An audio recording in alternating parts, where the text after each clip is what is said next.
Yun o. Lechon yan, boss. Yes, sir.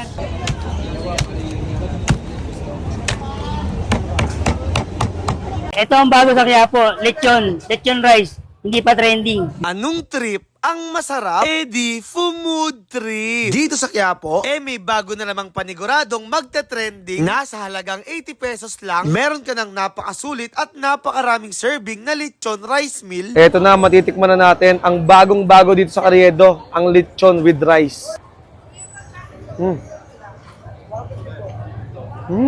Yung tipong hindi pa sikat, hindi pa trending, at hindi pa kilala sa social media, pero talagang dinudumog at pinipilahan na dahil nga bukod sa mura, sulit, hindi ka titipirin pero sila ay tatamarin. Bagong lechon na may konting rice dito sa Carriedo. Uy, bago yan, sir. Yes, sir. Lechon rice, sir, ma'am.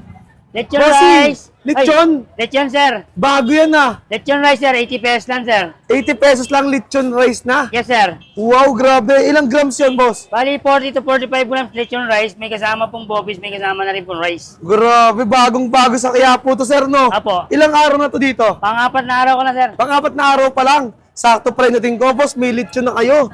Parang kilala kita.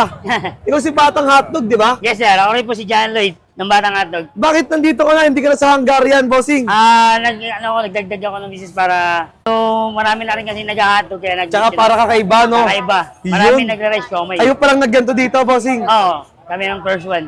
Sa 4 days, so nakakailang kilo Per ng day? lechon.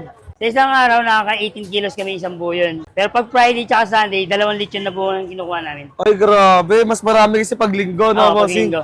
Paubos na pala, no? Yes, sir. Muntik kanina na lang akong po, maubusan. Kanina lang yan, mga alas 10. Wala pang 2 oras. Anong oras ka pa nagtitinda dito? 10 o'clock, pag dumating na yung lechon ko galing Bulacan, doon kami nagbubukas. Galing Bulacan pa to. Bulacan, Santa Maria, Bulacan. Tapos hanggang anong oras lang yan, nauubos na Hanggang agad. sa naubos lang siya. Katulad niya, pag naubos na, sarado na ako. Parang mga tansyo, mga alas 2, ubos na yan, no? Sana. Para mas magang pahinga. Sige, order nga ako ng isang boss, yung 80 pesos with Yes, rice. Okay.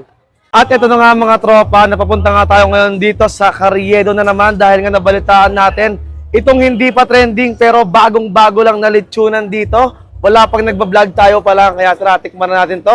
Pero syempre, bago tayo magtikiman, kasama ko pa rin dito ang Grain Smart Rice Coffee, ang kaping gawa sa bigas at ang dahilan kung bakit ako palaging healthy. Dahil nga sa dami ng healthy benefits ito, meron siyang moringa, glutathione, mangosteen at higit sa lahat yung kanyang barley na palagi yung iniiwas sa lahat ng mga kolesterol na kinakain ko. So ilang tara, tikman natin yung lechon. Eto na, matitikman na natin ang bagong-bago dito sa Carriedo, ang lechon with rice.